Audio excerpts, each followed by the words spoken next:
The second hand on Garrett Stone's wristwatch swept past 11:47 p.m., and Marcus Blackwood checked his own timepiece for the third time in as many minutes. Timing was everything. The knife felt cold through his tactical gloves, silver-edged and balanced for killing. Military grade, untraceable. He'd purchased it 3 years ago from a black market dealer in Spokane, paid cash, wore a disguise. The kind of operational security his brother Reed would have appreciated if the target weren't their mentor. Garrett sat hunched over his desk in the private office, surrounded by monitors displaying security feeds from across the Silverwood estate. 40,000 acres of Pacific Northwest forest carved into a territory that housed 300 werewolf pack members. The old man's fingers moved across his keyboard with practiced efficiency, pulling up encrypted files marked Project Moonlight. He'd been at this for weeks now. Too many late nights. Too many questions about ancient bloodlines and sacred artifacts that should have stayed buried. Marcus knocked twice on the reinforced door. The sound echoed through the security hub, a modern fortress hidden inside what looked like a renovated barn. Concrete walls, steel-reinforced beams, the kind of place designed to withstand both human assault and supernatural rage. The lock disengaged with a metallic click. Garrett's voice carried the weariness of a man who'd seen 55 years come and go, most of them spent in service to the Blackwood family. Marcus, didn't expect you tonight. Border Patrol schedules. Wanted to review them before Reed gets back tomorrow. The lie came easily. 3 decades of practice made deception into art. Marcus closed the door behind him, noting the heavy lock sliding back into place. Good, no interruptions. He'd disabled the security cameras in this wing 40 minutes ago, using his beta-level administrative access. The system would log it as a routine maintenance cycle. Nothing suspicious, nothing that would raise alarms until it was far too late. Garrett turned from his monitors, reading glasses perched on his weathered face. Gray hair cropped military short. Posture still straight despite the years. The man had raised both Blackwood brothers after their parents died in the territorial wars 20 years back. Taught them everything about leadership honor duty, the weight of responsibility, how to carry a crown that felt like a noose most days. Something on your mind, son. The word son landed like a blade between Marcus's ribs. Not biological, never that. Always second, always the spare. The younger brother who'd bled just as hard, fought just as long, but would never wear the title of Alpha. Reed got that honor by accident of birth order. 2 minutes separated them in the womb, but those 2 minutes defined everything that followed.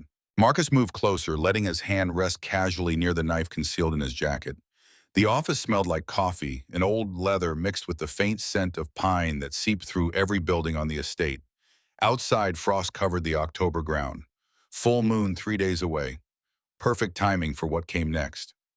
Actually, I wanted to ask you about something, your research, Project Moonlight. Garrett's expression shifted.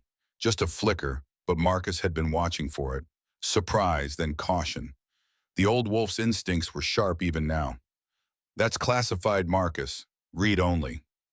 I'm Beta, second in command. What happens if something happens to Reed? Shouldn't I know what threats we're facing? The logic was sound, the delivery practiced. Garrett hesitated, fingers drumming on his desk. Outside, the reinforced windows, darkness pressed against the glass. The nearest building was 200 yards away. No one would hear anything that happened in this soundproofed room. It's sensitive, ancient history, Luna-blessed bloodlines. The ones that went extinct 300 years ago. Maybe not as extinct as we thought. Marcus felt his pulse quicken. 3 years of careful investigation following breadcrumbs Garrett had left in archived files, tracking down obscure references in packed libraries across the West Coast. The Crystal of Binding, an artifact so powerful it could break mate bonds, steal strength from other shifters, reshape the very foundation of pack hierarchy.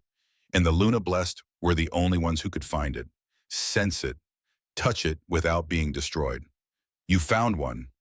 It wasn't a question. Garrett's silence confirmed everything. The old man stood slowly, instincts finally catching up to reality. His hand moved toward the desk drawer where Marcus knew he kept a silver-loaded pistol. Standard security protocol for a beta dealing with classified material. Marcus moved first. 30 years of combat training compressed into 2 seconds of explosive violence. The knife cleared his jacket in a smooth draw blade, angled for maximum penetration, targeting zones that would bleed fast, but not immediately fatal. He needed time. 5 minutes, 10 at most.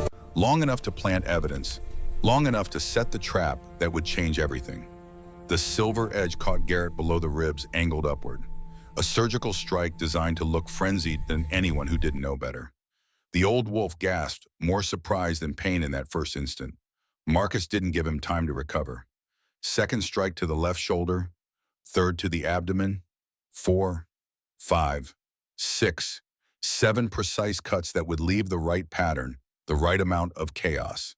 Blood spread across Garrett's shirt, darker than the shadows pooling in the corners of the room. He stumbled backward, hand pressed against the worst wound, trying to stem the flow. His eyes met Marcus's, and understanding flooded through them. Betrayal, rage, grief. You're after the crystal." The words came out, wet blood flecking his lips. Marcus caught him as he fell, lowering him to the floor with almost gentle care. This man had raised him, taught him how to fight, how to lead, how to carry the burden of command. But some prizes were worth any cost. "I'm sorry, old friend, but I've been planning this for too long to stop now." Garrett's breathing came in short, labored gasps. 5 minutes, maybe less. The wounds were carefully calculated, but even Marcus's tactical precision couldn't predict exactly how fast the old wolf would bleed out. Garrett's hand gripped his jacket, pulling him close with dying strength. "Marcus, please. The Luna blessed. She doesn't know what she is. That's exactly why she's perfect. She'll lead me right to it without understanding what she's doing. Reed will find out." Marcus smiled, though there was no warmth in it. He'd loved his brother once before. The weight of being second best had curdled into something darker. Before watching Reed get everything by accident of birth, while Marcus had to fight for scraps. The territory, the title, the respect. All Reed, always Reed. Reed will never suspect his own brother, and by the time he figures it out, it'll be too late. The girl, though, she's exactly what I need. Young, ignorant, easily manipulated. He eased Garrett fully to the floor, watching the light start to fade from those familiar eyes. Outside, the night remained quiet. No alarms, no witnesses. Everything proceeding according to the plan he'd spent 3 years perfecting. The crystal must not fall. It won't fall. It'll be exactly where it belongs, in the hands of someone strong enough to use it. Garrett tried to speak again, but the words came out as nothing more than a wet gurgle. Marcus checked his watch. 11:52 p.m. 8 minutes ahead of schedule, but well within acceptable parameters. He stood straightening his jacket, already shifting into the next phase. Phase 2 required precision. He moved to his jacket, pulling out the kitchen knife he'd taken from the staff locker room 3 hours earlier. Maya Reeves's name was etched into the wooden handle, a small detail that would become crushing evidence. He'd noticed it weeks ago during a routine inspection, filed the information away for future use. Now it would serve as the murder weapon, coated carefully in Garrett's blood. The forgery had to be perfect. He positioned the knife where it would naturally fall during a struggle, kicked it partially under where the girl would kneel when she found him. Then he pulled out his phone, sending the message he'd pre-written hours ago. A simple text to Maya's number marked as coming from Garrett's phone. One sentence requesting herbs for a fever. Chamomile feverfew willow bark. The girl was known among staff for her knowledge of natural remedies. She'd come without question. Marcus moved through the room with practiced efficiency, planting the final pieces of his trap. He pulled up Garrett's computer, deleted specific files related to Project Moonlight, but left enough breadcrumbs that Reed would eventually find them. Not too obvious, not too hidden. A trail that would lead his brother exactly where Marcus needed him to go, but not so fast that it raised immediate suspicion. 11:55 p.m. Time to exit. He moved to the private corridor that only beta-level personnel knew existed, a maintenance tunnel that connected key buildings across the estate. His keycard swiped through the reader, the system logging his departure with a timestamp that would later prove damning if anyone thought to look. But they wouldn't, not immediately, because who would suspect the grieving second in command? The corridor was narrow, lit by emergency lights that cast everything in red. Marcus walked quickly, but didn't run. Running would leave evidence. Panic would show in his heart rate if anyone checked later with enhanced senses. He was calm, collected. A man who just committed the necessary evil that would reshape pack hierarchy across the entire West Coast. He emerged 2 buildings away in the equipment storage barn. Empty at this hour, he stripped off the tactical gloves, burned them in a metal drum used for disposal, and cleaned his hands with industrial solvent. The smell would fade before anyone noticed. Then he walked out into the October night, breathing deep of the cold air, and headed toward his personal quarters. 11:57 p.m. Guards would be making their rounds past Garrett's office in approximately 60 seconds. They'd find the door locked. They'd knock. No answer. They'd use their override codes and discover the scene. And by then, Maya Reeves would be arriving with her basket of herbs, walking straight into the trap that would seal her fate and open the path to power Marcus had been denied his entire life. He checked his watch one final time as he entered his quarters, a converted farmhouse on the eastern edge of the main compound. 3 years of planning, 8 minutes of execution. His brother Reed would arrive tomorrow morning, exhausted from Border Patrol, and find his world fundamentally changed. The mentor dead. The killer caught. Justice demanded. Marcus poured himself 2 fingers of bourbon, sat in his leather chair, and waited for the screaming to begin. Maya Reeves walked through the servants' quarters with practiced quiet, her footsteps barely making sound on the polished concrete floors. 3 years working at Silverwood Estate had taught her the value of invisibility. Omegas who drew attention rarely lasted long. Better to blend into the background, complete her duties, collect her paycheck, and maintain the fragile stability she'd built after years of wandering. The basket felt light in her hands, filled with dried herbs from the greenhouse storage. Chamomile for fever reduction, feverfew for inflammation, willow bark for pain.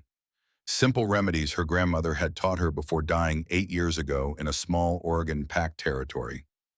Back when Maya still had something resembling family, before the wandering years, before Silverwood. The text message had surprised her, Garrett Stone specifically requesting her assistance. The pack's beta rarely interacted with kitchen staff. But the message had been clear, and Maya had learned long ago that when ranking pack members made requests, Omegas didn't question, they complied. She noticed the security camera first. The small red light that usually blinked steadily in the corner was dark. Broken maybe, or disabled. A small detail that registered in her mind but didn't seem significant until later. Much later, when everything else started to unravel. Garrett's door stood slightly ajar, not wide open but enough that she could see light spilling out into the hallway. Maya knocked twice, the sound echoing in the empty corridor. Beta Stone, I brought the herbs you requested. No answer, just silence pressing against her ears like physical weight. Something felt wrong. Her Omega Wolf stirred uneasily in the back of her mind, that instinctive sense that had kept her alive through 14 years of being packless. The same instinct that told her when to run, when to hide, when to make herself smaller than small. She pushed the door open wider and the smell hit her first. Copper and iron thick enough to taste. Metallic and organic and fundamentally wrong. Her basket fell from nerveless fingers, herbs scattering across the threshold as her brain struggled to process what her eyes were seeing. Blood. So much blood. Spreading across the floor in dark pools that reflected the fluorescent lights overhead. And in the center of it all, Garrett Stone sprawled on his back, multiple stab wounds visible, even from the doorway. His shirt was soaked through the fabric, clinging to wounds that had bled out fast and hard. Maya's training kicked in before conscious thought could freeze her. She dropped to her knees beside him, hands hovering over the worst wounds, trying to figure out where to apply pressure. Too many, too deep. Blood welled between her fingers the moment she touched him, hot and slick and unstoppable. Beta Stone, hold on, I'll get help, His hand shot out and grabbed her wrist with surprising strength for a man who should already be dead. His eyes locked onto hers, desperate and fading, trying to communicate something crucial in the seconds he had left. The words came out broken, interrupted by wet coughs that brought up more blood. Marcus. He knows. About the moon blood. Maya didn't understand. Moon blood. The term meant nothing to her.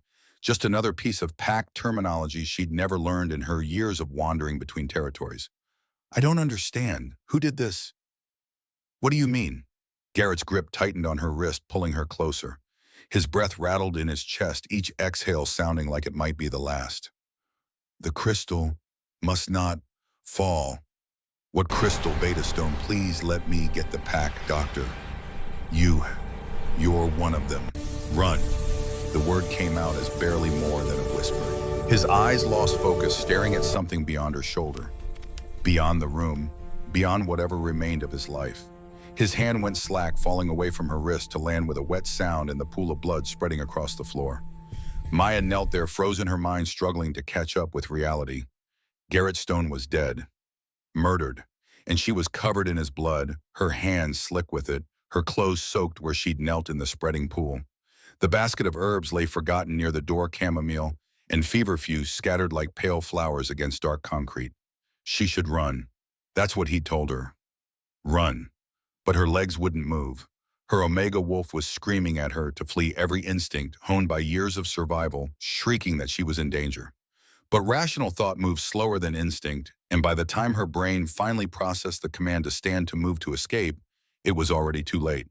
The sound of boots in the hallway. Multiple people moving fast. Maya looked up just as the door slammed open the rest of the way, and Captain Sullivan appeared in the entrance with 3 guards behind him. They took in the scene in a single glance. The beta dead. Maya kneeling in his blood, her hands covered in crimson. Sullivan's weapon cleared its holster in a smooth practice motion.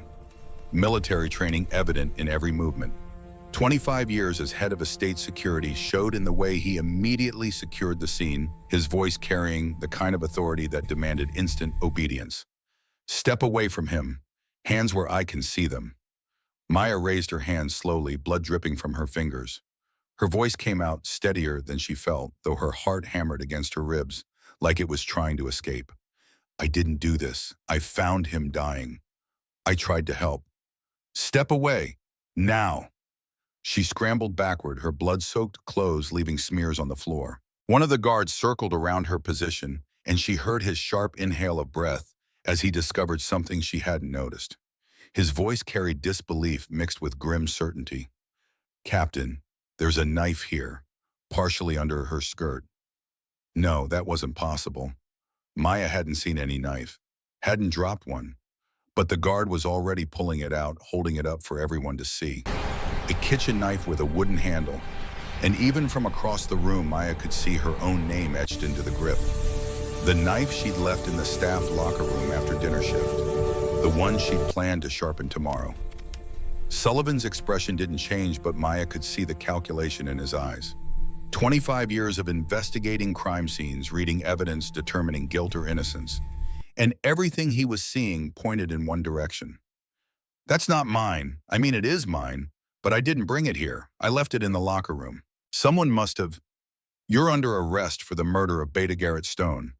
You have the right to pack tribunal, the right to present evidence in your defense, and the right to request Alpha's judgment. Do you understand these rights as I've stated them? Maya's world tilted. This couldn't be happening. She'd done nothing wrong. She'd tried to help. But the evidence was overwhelming. Her knife, her hands covered in blood, her presence at the scene, no one else visible. The security cameras conveniently disabled. The silver cuffs burned when they closed around her wrists. Pure silver designed to suppress a shifter's healing and prevent transformation. Maya gasped at the pain, the metal searing into her skin like brands. Omegas were more sensitive to silver than higher-ranking wolves. The pain shot up her arms, making her vision blur with tears she refused to let fall. I didn't do this. Someone else was here. I heard footsteps.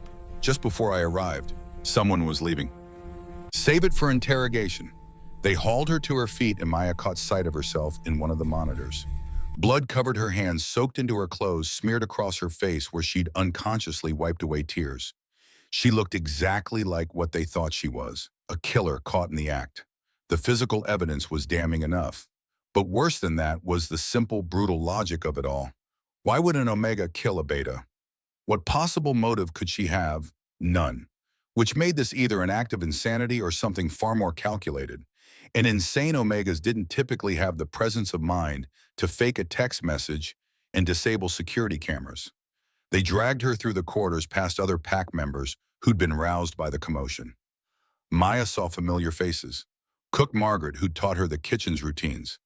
Daniel, the young server, who'd helped her learn the estate's layout. Their expressions ranged from shock to horror to something worse. Betrayal. She'd been one of them. Invisible but trusted. And now she was something else entirely. The holding cells were underground, carved into bedrock beneath the main estate house.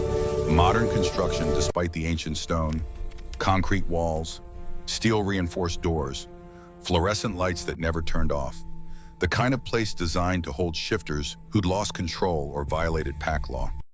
Maya had never seen them before, never wanted to. They threw her into a cell and locked the heavy door behind her. The sound of the bolt sliding home echoed like a death knell. Maya sank onto the thin mattress and stared at her blood-covered hands. Garrett's blood, the man who'd been alive 10 minutes ago, who'd told her to run, who'd called her one of them without explaining what that meant. Moonblood, crystal, words that should have meaning but didn't. Her Omega Wolf whimpered in the back of her mind, confused and terrified. The silver cuffs continued to burn, sending waves of pain up her arms. Maya wrapped her arms around herself and tried to think. Someone had set her up. Someone with access to the staff locker room, the security systems, Garrett's phone. Someone with the authority and knowledge to orchestrate this entire scenario. Someone who wanted Garrett dead and needed a scapegoat to take the fall. But who and why her specifically? The questions circled endlessly as the hours crawled past. No one came to question her. No one brought food or water. The fluorescent lights blazed overhead, making it impossible to sleep even if terror hadn't been coursing through her veins. Maya counted the seconds, the minutes, the hours, waiting for someone to realize the truth, waiting for evidence that would prove her innocence, waiting for salvation that never came. Reed Blackwood's convoy pulled through the estate gates at 1:47 a.m., 3 SUVs covered in road dust from 72 hours of border patrol. The dispute with the Vancouver pack had been resolved, but it had taken every ounce of diplomatic skill and veiled threats he could muster. Territorial boundaries in the Pacific Northwest were constantly shifting as packs expanded and contracted. Keeping peace required eternal vigilance and the willingness to show teeth when necessary. He was planning on 12 hours of sleep, maybe 16. His alpha wolf was exhausted from 3 days of high alert status, and every muscle in his body ached with the kind of weariness that came from responsibility rather than physical exertion. Being alpha meant carrying the weight of 300 lives. Every decision, every judgment, every moment of weakness could ripple through the pack with devastating consequences. Marcus was waiting at the main house entrance. Reed knew something was wrong the moment he saw his brother's expression. 30 years of shared history made them fluent in each other's unspoken signals. Marcus's face was carefully neutral, but his posture was too rigid, too controlled. The stance of a man delivering bad news. Reed killed the engine and stepped out into the October night. Frost covered the grass, glittering under security lights that turned everything harsh and clinical. His boots crunched on frozen ground as he approached. What happened? Marcus didn't waste time with preamble. He'd always been efficient like that, cutting straight to the heart of matters, while Reed sometimes got lost in diplomatic niceties. It was one reason they worked well together. Different strengths, complementary weaknesses. Garrett's dead, murdered, 3 hours ago. The words hit Reed like physical blows. He actually stumbled, catching himself against the SUV's hood. Garrett, the man who'd raised them after their parents died. Who'd taught Reed everything about being alpha. Who'd been more father than mentor. Dead. Helmo, multiple stab wounds, kitchen knife, Omega worker found with him. We have her in holding. Reed's mind shifted into crisis mode, pushing past grief into tactical assessment. Murders within pack territory were rare. Shifters had better ways to settle disputes, challenge fights, formal duels. Assassination was considered the height of dishonor, which meant this was either a crime of passion or something more calculated. Show me the scene. They walked through the estate in silence. Reed could feel the tension radiating through the pack bond, that subtle connection that linked all members to their alpha. Fear, uncertainty, anger. 300 wolves looking to him for answers, for justice, for reassurance that their world still made sense. Garrett's office had been preserved. Sullivan had done good work securing the scene. Yellow tape blocked the doorway.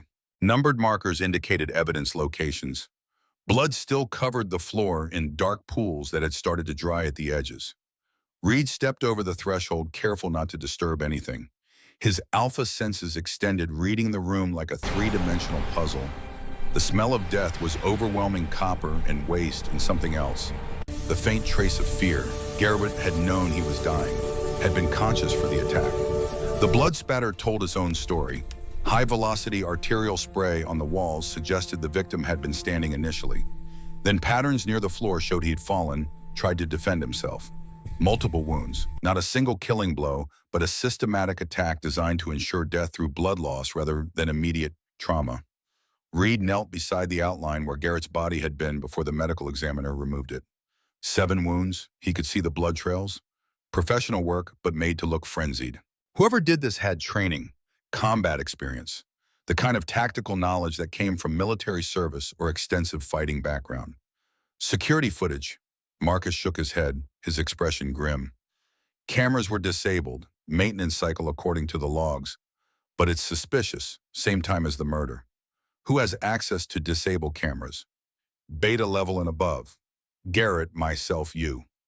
Reed felt a chill run down his spine. The implication was clear. Either Garrett had disabled his own security, which made no sense, or someone with beta level clearance had done it, which narrowed the suspect pool to exactly 2 people. Reed himself, who'd been 200 miles away at the Vancouver border. Or Marcus. No, that was paranoia talking. Marcus was his brother. They'd bled together, fought together, built this territory from the ashes of their parents' deaths. Suspecting him was insanity. Reed forced himself to focus on the physical evidence. The knife lay in a clear evidence bag, tagged and cataloged. Kitchen-grade steel with a wooden handle. The name Maya Reeves was clearly visible, etched into the grip. Fingerprints would be on file. Easy to match. Tell me about the Omega. Maya Reeves, 23 years old, been working here 3 years. Kitchen staff, quiet, no disciplinary issues, no apparent motive. Everyone has a motive.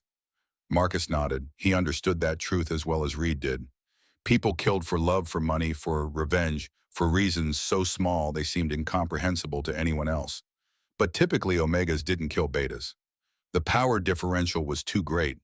An Omega attacking a Beta was like a child attacking a trained soldier. Possible, but requiring either surprise or serious planning. What was she doing here? Says Garrett requested herbs. Text message from his phone asking for chamomile fever, few willow bark. She showed up with them at 11:55 p.m. Does that match time of death? Medical examiner puts it between 11:45 and 11:50 p.m.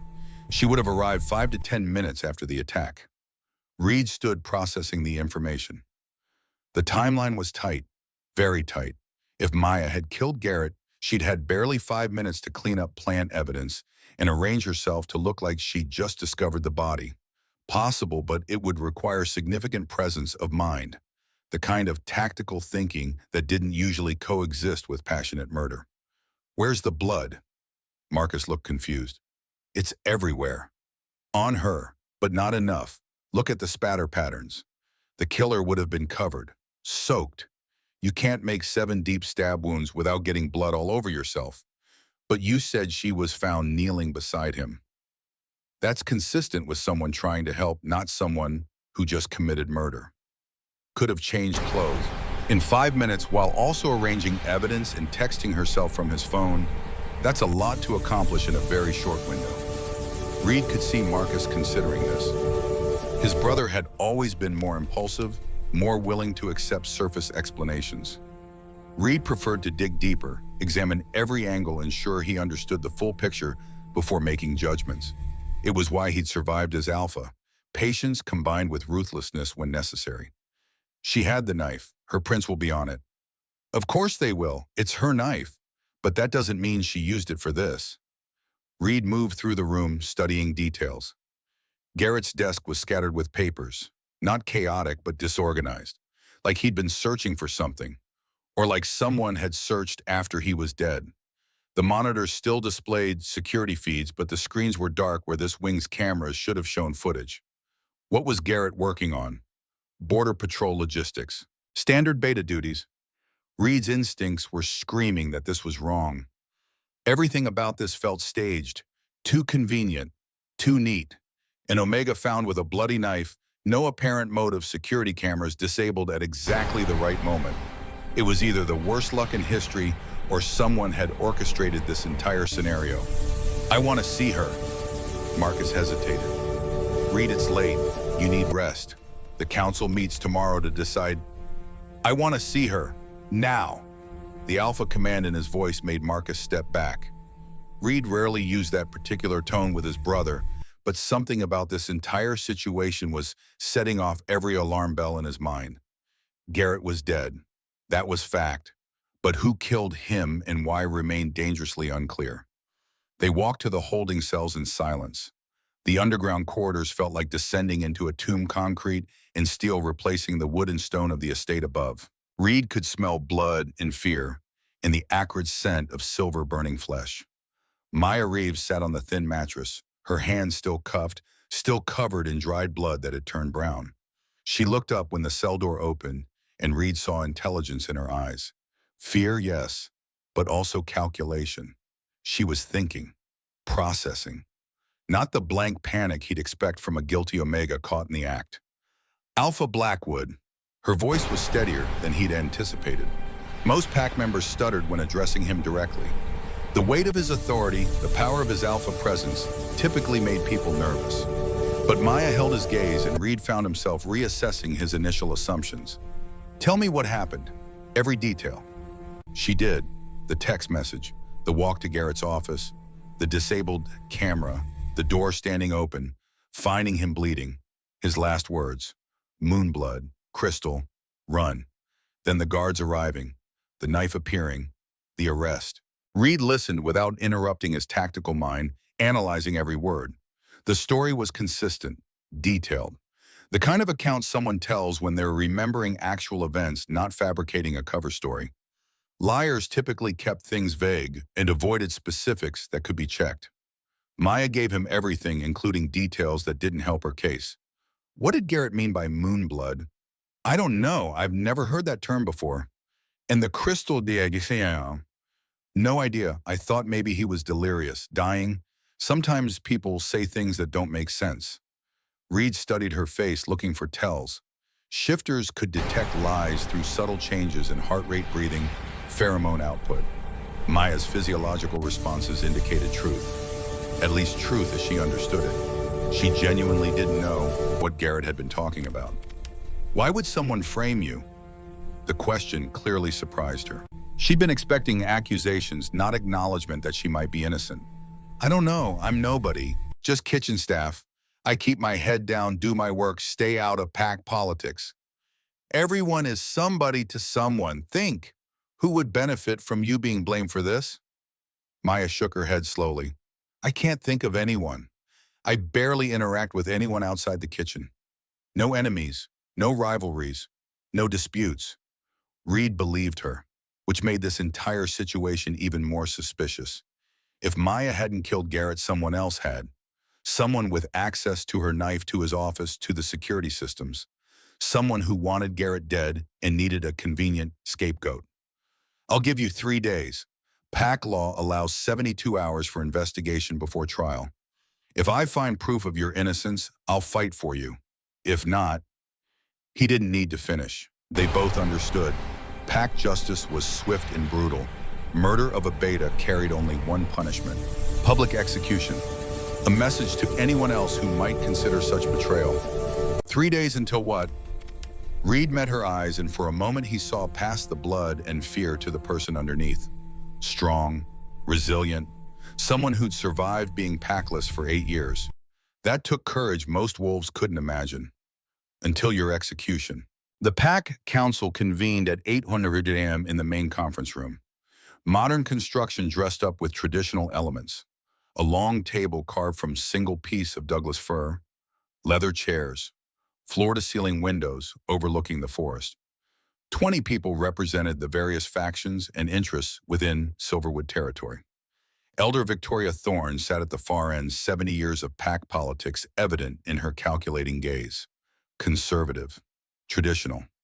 She'd been arguing for stricter Omega restrictions since before Reed took the Alpha position.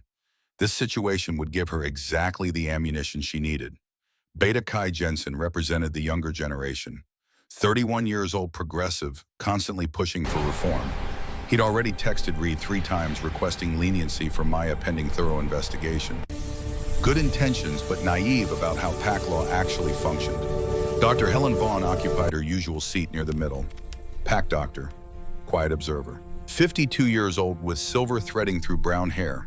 She rarely spoke during council meetings, preferring to let others argue while she assessed and analyzed. Reed had learned to value her perspective precisely because she didn't waste words. Lady Simone Cross had dressed for the occasion. Expensive suit, perfect makeup. She always looked like she'd stepped out of a boardroom, even though her actual role in PAC management was nebulous at best. Social climbing disguised as civic duty. Captain Sullivan represented security. He'd brought preliminary forensic reports, blood analysis, timeline reconstruction, evidence cataloging. The kind of detailed work that would either confirm guilt or raise enough questions to warrant deeper investigation. Marcus sat at Reed's right hand, the beta position he'd held for 10 years. He looked exhausted, grief evident in the lines around his eyes. They'd both lost the man who'd raised them. Reed kept his own grief carefully locked away. Time for morning later. Now required clear thinking. We're here to discuss the murder of Beta Garrett Stone and determine appropriate action regarding the accused Maya Reeves. Victoria didn't wait for formal proceedings to begin. The evidence is overwhelming. Omega found with bloody weapon, her knife, her hands, her presence at the scene. This is open and shut Alpha. PAC law demands swift justice. Swift justice and rushed judgment aren't the same thing. Kai's voice carried the passion of youth. He'd seen too many miscarriages of justice in other territories. Was determined Silverwood wouldn't add to that shameful history. We have an obligation to ensure we're executing the right person. What about the disabled security cameras? The convenient timing? The lack of motive? Motive is irrelevant when physical evidence is conclusive. Victoria's tone suggested she considered this discussion a waste of time. In her worldview, Omegas who committed crimes against higher-ranking PAC members forfeited the right to extensive investigation. Quick trial, quicker execution. Message sent. Reed let them argue, watching the dynamics play out. Victoria commanded respect from the older generation. Kai rallied the younger members. Simone floated between both sides, testing which way the wind was blowing before committing. Standard council politics. Dr. Vaughn finally spoke, her quiet voice cutting through the debate. I examined Miss Reeves this morning. Medical assessment of the accused standard protocol. Her injuries are consistent with someone trying to help a wounded person, not someone who committed violence. Silver burns on her wrists from the cuffs. Blood on her hands and clothes in patterns suggesting she was kneeling, applying pressure to wounds. No defensive injuries, no signs of struggle. What about psychological state? Shocked, terrified, but coherent. No signs of psychotic break or dissociative episode. She maintains consistent story about events. Victoria dismissed this with a wave. Doctor, I respect your medical expertise, but psychological assessment isn't the same as evidence. We have physical proof, the knife, the blood, the presence at the scene. Reed had heard enough. He stood letting his alpha presence fill the room. Subtle pressure that made everyone sit straighter, pay closer attention. The weight of command wasn't just about power, it was about knowing when to use it. PAC law allows 72 hours for investigation before tribunal. I'm using all 72 hours. Captain Sullivan will continue forensic analysis. I want complete timeline reconstruction. Every piece of evidence examined from every angle. Alpha with respect delaying justice could be seen as weakness. Victoria's tone suggested she was already planning her next political move. Weakness in an alpha was blood in the water. Other PACs would sense it, test boundaries, push for advantage. Executing a possibly innocent PAC member would be weakness disguised as strength. We're not animals acting on instinct. We're a civilized PAC with laws and procedures. Those procedures will be followed. Marcus spoke for the first time since the meeting began. Brother, I understand your desire for thoroughness, but the evidence is damning. What if she has co-conspirators? What if this is part of something larger? Every day we wait gives them time to flee or strike again. I propose we move up the execution to 48 hours. Under the full moon, traditional PAC justice. The full moon, 3 days away, the suggestion had weight. Traditional executions under the full moon carried symbolic power.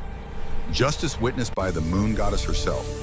It would satisfy the old guard members like Victoria while still allowing Reed time to investigate. The political calculation was sound, but something about Marcus's suggestion made Reed's instincts prickle. His brother was typically the one arguing for caution for measured responses. This aggressive push felt out of character. Why the urgency? Garrett was like a father to us both. I want justice for him, real justice, not a prolonged investigation that lets his killer slip away. The grief in Marcus's voice sounded genuine. Reed wanted to believe it was, but his tactical mind kept circling back to the disabled cameras, the precise timing, the beta-level access required to orchestrate this scenario. We'll vote. Execution in 3 days under the full moon, pending investigation results. Or standard 72-hour investigation with tribunal following. Show hands. The council split down predictable lines. Victoria Simone and the traditional faction voted for accelerated timeline. Kai Helen and the progressives voted for standard procedure. The swing votes went to whoever spoke most convincingly. Final tally 11 for full moon execution, 9 for standard procedure.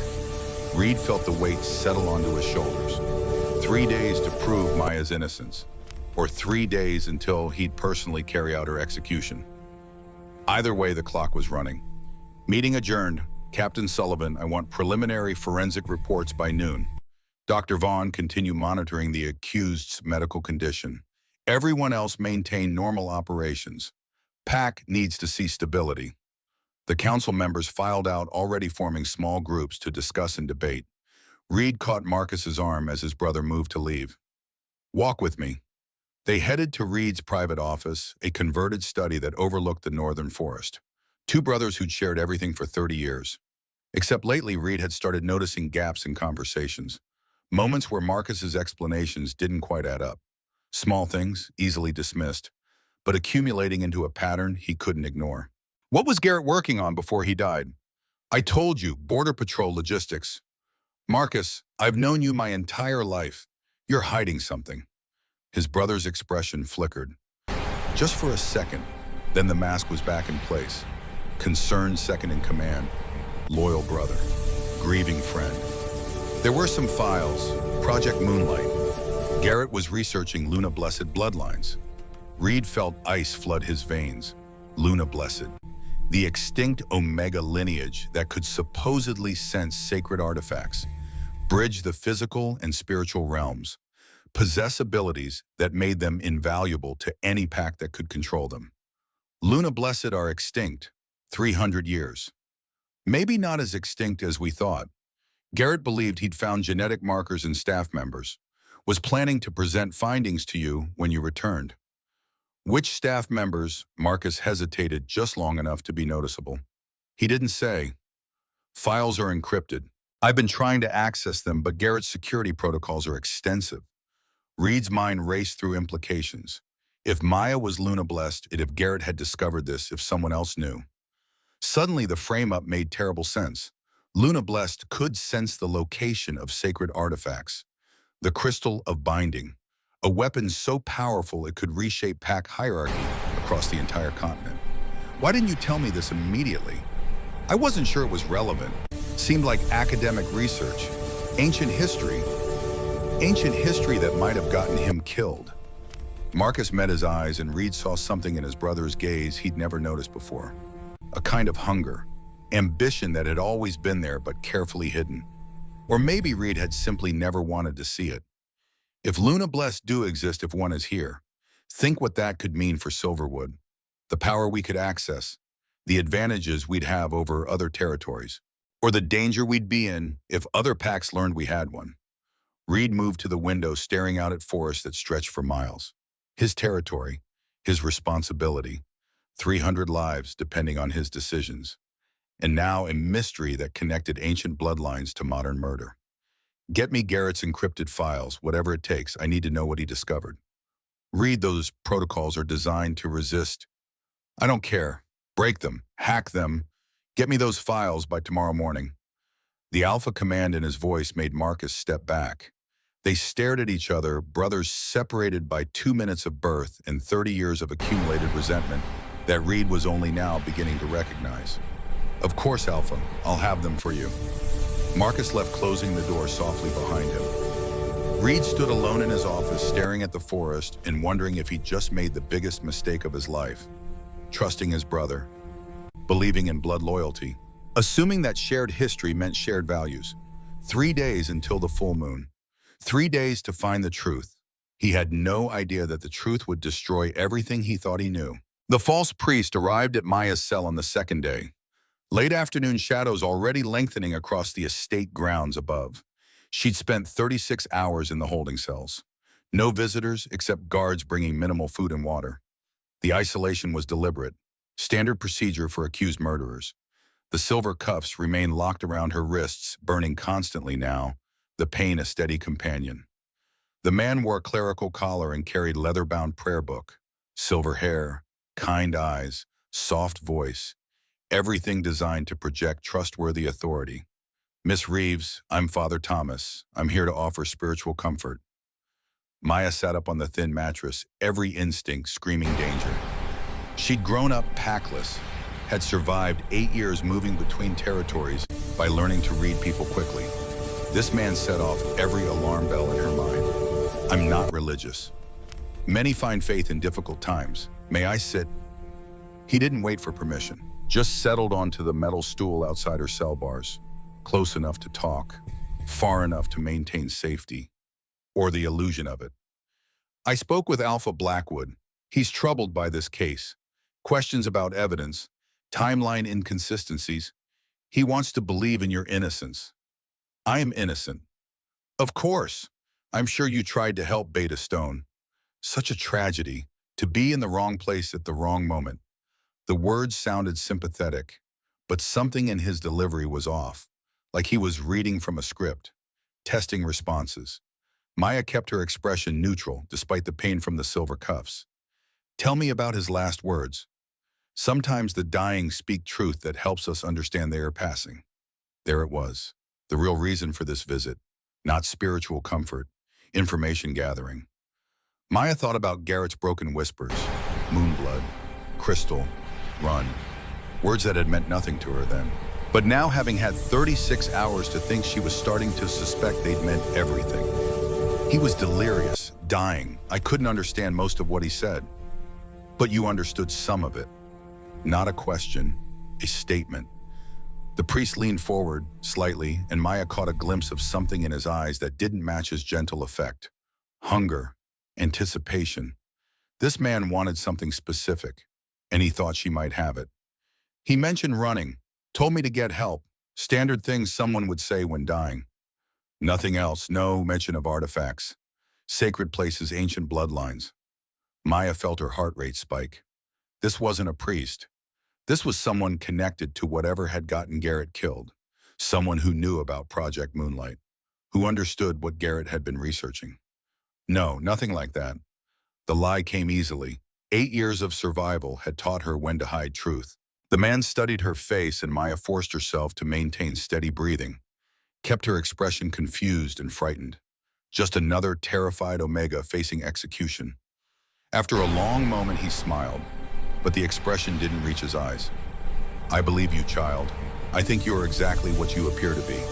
A simple Omega caught in circumstances beyond your understanding. He stood brushing imaginary dust from his robes. May the moon goddess grant you peace in whatever comes next. He left without offering any actual prayers. Maya waited until his footsteps faded down the corridor before allowing herself to process what had just happened.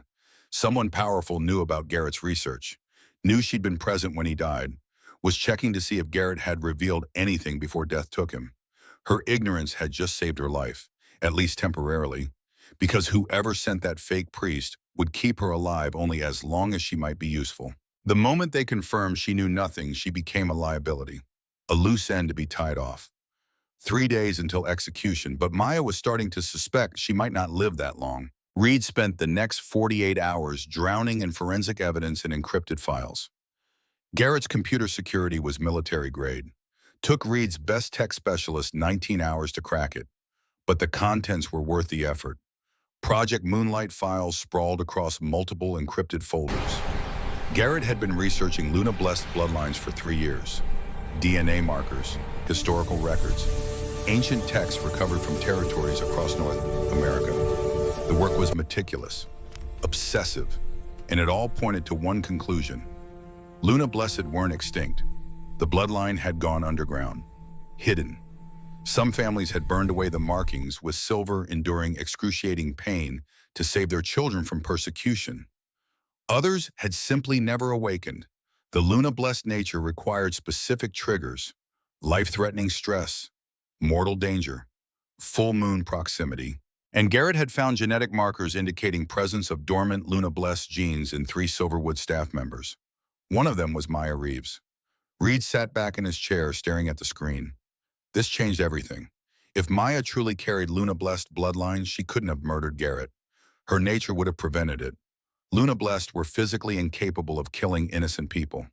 Their spiritual connection to the moon goddess made such violence impossible, which meant someone else had killed Garrett. Someone who knew about Luna-blessed abilities. Someone who needed Maya alive and blamed for murder. Someone who planned to use her to find something. The Crystal of Binding. Garrett's notes referenced it repeatedly. An artifact created by the first Luna-blessed to stabilize mate bonds, protect against corruption. But in the wrong hands, it could be used to break those bonds, steal power from other shifters, reshape pack hierarchy. And only Luna-blessed could sense its location, could touch it without being destroyed, which made Maya incredibly valuable to anyone searching for the crystal. Reed pulled up financial records following trails Garrett had flagged but not fully investigated. Marcus's accounts showed irregular withdrawals, large sums disappearing into offshore accounts, payments to mercenaries on the East Coast, all carefully hidden but not hidden enough to escape forensic accounting. He cross-referenced the withdrawals with rogue attacks on Silverwood borders. The pattern was damning. Every major attack coincided with a payment. The rogues weren't random violence. They were hired muscle, creating chaos, testing defenses, keeping Reed distracted while something else unfolded. Reed pulled up security logs, the disabled cameras on the night of Garrett's murder. Beta-level access required.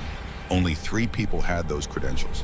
Garrett himself, Reed, who'd been 200 miles away, and Marcus. He checked the maintenance tunnel logs.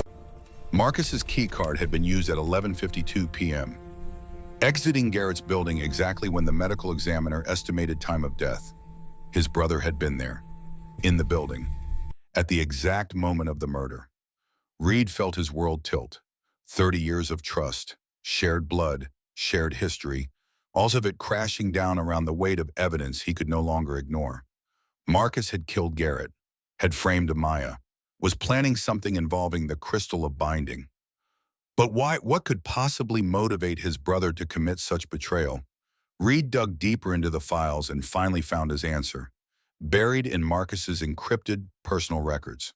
A manifesto of sorts. Years of resentment compressed into clinical assessment of Reed's weaknesses. Detailed plans for coup. Use of crystal to break Reed's mate bonds, steal his alpha power, reshape Silverwood into Marcus's vision. The crystal could do that. Could break the bonds that tied an alpha to his pack. Transfer that power to someone else. It was the ultimate weapon for anyone ambitious enough to use it. Reed sat in his office as dawn light crept through the windows. His brother wanted him dead, or worse than dead. Broken, powerless, watching as everything he'd built was torn apart. The question now was what to do about it. Accusing Marcus without absolute proof would split the pack, could trigger civil war. But letting him continue meant more deaths, more manipulation.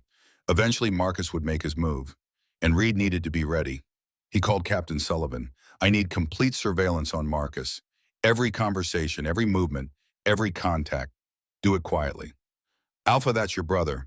If he finds out, he won't. Use only people who report directly to me. No one else can know. Sullivan understood.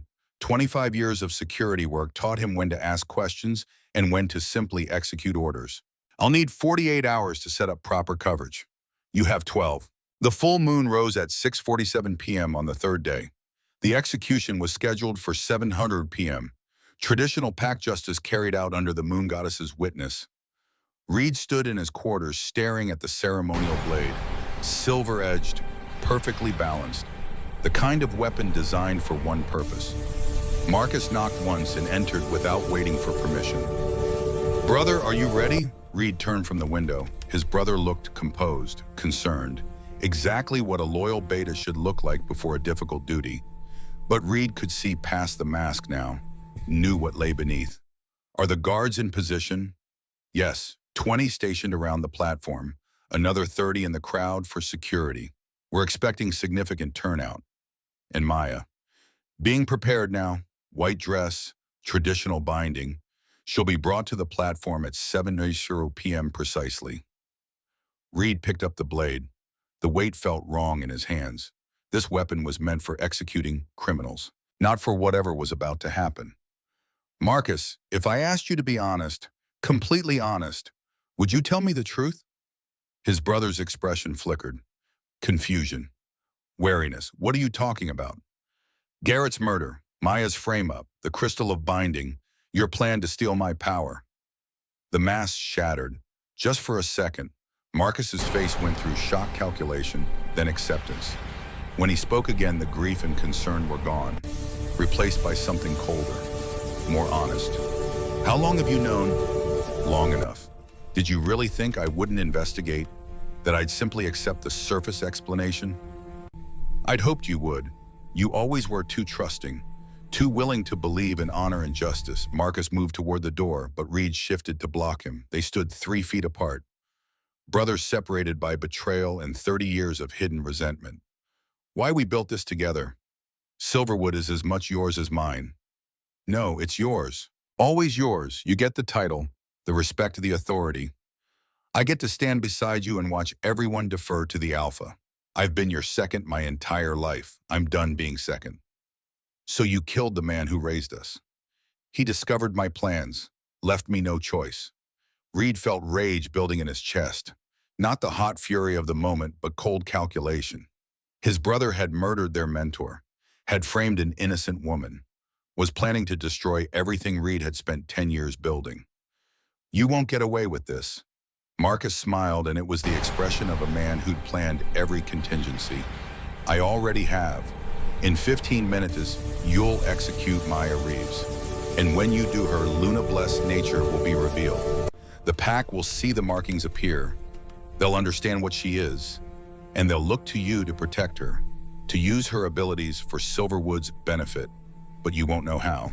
You'll stumble around trying to figure out what to do with her while I position myself as the expert, the one who can help. You're assuming she survives the execution. She will. Luna-blessed awakening requires mortal danger under full moon. The stress of facing death will trigger the transformation. Then you'll have to deal with the consequences while I continue working toward my real goal. The crystal. She'll lead me right to it, voluntarily or otherwise. And once I have it, your pack bonds will break. Your alpha power will transfer to me, and you'll spend the rest of your very short life watching me rule what should have always been mine." Reed's hand tightened on the blade. One strike. Right now. End this before it went any further. But that would split the pack, would raise questions he couldn't answer, would make him look like exactly what Marcus was accusing him of being. Weak, paranoid, willing to kill family based on suspicion. What if I tell the pack, show them the evidence? Evidence I can explain away. Financial records can be justified. Security logs can be questioned. Without absolute proof, you'll look desperate, vindictive. A leader so threatened by his own brother that he manufactures conspiracy. The pack will fracture. Other territories will sense weakness. Silverwood will fall apart. Marcus moved to the door, confident Reed wouldn't stop him. "Enjoy the execution, brother. It's the beginning of the end." He left, and Reed stood alone with his ceremonial blade. His brother had outmaneuvered him, had spent years planning this moment, and Reed had no moves left that wouldn't destroy everything. Except one. Let Marcus's plan proceed. Let him think he was winning. Use the execution to force Maya's transformation. Then work with her to stop Marcus before he reached the crystal. It was dangerous, relied on too many variables, but it was the only path that didn't end in civil war. Reed checked the time. 6:55 p.m. 5 minutes until everything changed. He walked through the estate toward the courtyard, ceremonial blade in hand, and prepared to execute an innocent woman to save his pack. The courtyard blazed with light. Floodlights turned night into harsh day, casting everything in clinical brightness. 500 pack members had gathered. Visiting alphas from neighboring territories stood in the front rows, witness to Silverwood's justice. Reed could see Elder Victoria looking satisfied, traditional values being upheld. Kai Jensen looked sick, but he'd come anyway. Duty demanded it. The execution platform rose 4 feet above ground level. Wooden construction, traditional design, the kind that had been used for pack justice for centuries. A wooden block waited at center, dark stains visible where others had died before. Reed ascended the platform, the blade heavy in his hands. Captain Sullivan stood to one side with 10 guards. They'd discussed this privately. Sullivan knew something was wrong with the official story, would be ready if things went unexpected. The crowd quieted as Reed raised his hand. Protocol demanded formal charges be read, sentence announced, last words offered. The ritual of execution had been refined over centuries to ensure justice was witnessed, accountability maintained, pack values upheld. We gather under the full moon to witness justice for the murder of Beta Garrett Stone. The accused Maya Reeves has been found guilty by preponderance of evidence. Pack law demands blood for blood, as Alpha Wesay carry out this sentence. Guards brought Maya up into the platform steps. She wore a white dress, traditional garment for the condemned. Her hands were bound with silver rope burns visible on her wrists where the metal had seared through 3 days of constant contact. But she didn't stumble, didn't cry, kept her head up facing death with dignity Reed hadn't expected. He noticed Marcus in the crowd, standing in the front row, watching intently, waiting for his plan to unfold. Maya Reeves of No Pack, you have been found guilty of murdering Beta Garrett, Stone Shield brother, and second of Silverwood. Have you any final words? She could beg, could plead, could throw herself at his feet and sob for mercy. But Maya met his eyes directly, and Reed saw strength there that had nothing to do with rank or power. I'm innocent. I didn't kill Garrett Stone. I tried to save him. The real murderer stands in this crowd watching, and he knows exactly what he's done. Her gaze found Marcus, just for a second, but long enough that Reed saw his brother's satisfied smile. She knew. She'd figured it out, but knowledge without proof was worthless. Kneel. Maya knelt at the execution block. From this angle, Reed could see Marcus clearly, could see the anticipation in his brother's eyes, waiting for the transformation, waiting for ancient bloodline to reveal itself. Reed raised the blade, ceremonial position, the weight of his pack pressed against his consciousness through the alpha bond. 300 wolves waiting to see if their leader would execute justice or show weakness. The full moon hung directly overhead, pale disk in dark sky. Reed felt the timing like physical pressure. This moment, this exact second, everything that came after would depend on what happened in the next few seconds. Maya's eyes closed, waiting for the blade to fall, and then the moon broke through clouds, blazing with sudden intensity that shouldn't have been possible. Silver-white light lanced down from the sky, focused like a weapon directly onto the execution platform. Reed felt the power hit like electromagnetic pulse, making his alpha instincts scream danger. Maya's skin began to glow, faint at first, then rapidly intensifying. Silver blue light emanated from her face, her neck, her exposed arms, and then the markings appeared. Intricate tribal patterns materialized across her skin, precise, as if carved by invisible hand. Ancient symbols that predated modern pack hierarchy. Language of the spirit realm itself, visible only on those carrying blessed bloodline. The markings curved along her cheekbones, spiraled across her forehead, traced down her temples in geometric perfection. They continued down her neck, disappearing beneath the dress collar, and wound around her arms in elegant spirals that pulsed with ethereal light. The silver rope binding her wrists snapped like brittle wire, unable to contain the surge of Luna-blessed power surging through her awakening body. Maya rose to standing not by conscious choice, but compelled by transformation itself. The light grew so bright, people in the crowd shielded their eyes. Reed felt his alpha wolf surge forward, responding to presence it recognized on primal level. Ancient power calling to ancient power. Their eyes met, and for a moment, everything else faded. The crowd, Marcus, the execution. All of it meaningless compared to the recognition passing between them. Luna blessed and Alpha, natural balance, complementary strengths. Something Reed had never expected to feel in his lifetime. The transformation crested. Maya's vision went white, overwhelmed by power flooding through dormant bloodline. Her legs gave out and Reed moved it without thinking.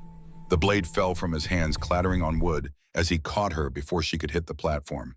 His hands cradled her with unexpected gentleness, lowering her unconscious form to the rough planks. The markings still glowed on her skin, though less intensely now. In the floodlights, they were undeniable, living proof of bloodline thought extinct. Someone in the crowd whispered it first. Then the words rippled outward, growing louder with each repetition. Luna blessed, Luna blessed, Luna blessed. Reed looked up and saw Marcus's satisfied smile. His brother had gotten exactly what he wanted. Maya revealed, Pack in chaos, Reed forced to protect her, and Marcus positioned to exploit everything that came next. But Reed had learned something in those few seconds when his alpha wolf touched Maya's awakening power.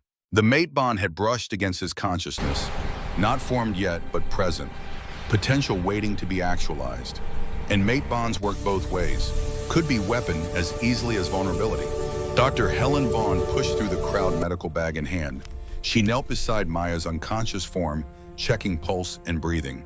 Then she looked at the markings with expression Reed couldn't quite read. Wonder maybe, or recognition. Alpha, those markings, I've seen them before. In very old texts, those are symbols of the Luna blessed. Elder Dr. Emmett Cross followed her onto the platform. 70 years spent studying ancient Pack history. He examined the markings without touching, and tears ran down his weathered face. I never thought I'd see this in my lifetime. Luna blessed returned, the bloodline survives. Reed let them work, his mind already racing through implications. Marcus's plan was in motion, but Reed had pieces his brother didn't know about. Evidence of conspiracy, knowledge of the crystal, understanding that this execution had been orchestrated to force exactly this outcome. The question now was how to turn his brother's plan against him. Use Maya's transformation as weapon instead of weakness. Find the crystal before Marcus could claim it, and somehow prevent civil war in the process. Sister Agnes pushed through the crowd, the blind priestess who served Silverwood's spiritual needs. Her milky eyes seemed to look directly at Maya despite her blindness. Alpha, Luna blessed are incapable of murder. Their nature prevents it. If she bears these markings, she physically could not have killed Beta Garrett. The words hit the crowd like detonation. Murmurs became shouts, people demanding explanations, demanding justice, demanding to know who had really killed their Beta if Maya was innocent. Reed stood, letting his alpha presence silence the crowd. When he spoke, his voice carried authority that demanded attention. The investigation continues, but Maya Reeves will not be executed today. She's under my personal protection until we determine the truth of Garrett's murder. Guards escort her to the main house. Medical quarters, full security. Marcus approached the platform, playing his part perfectly. Brother, this is unprecedented.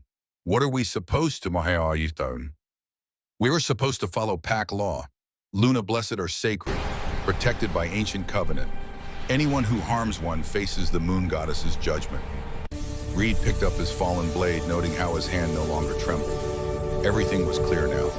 The path forward, the moves he'd need to make, the sacrifices that would be required.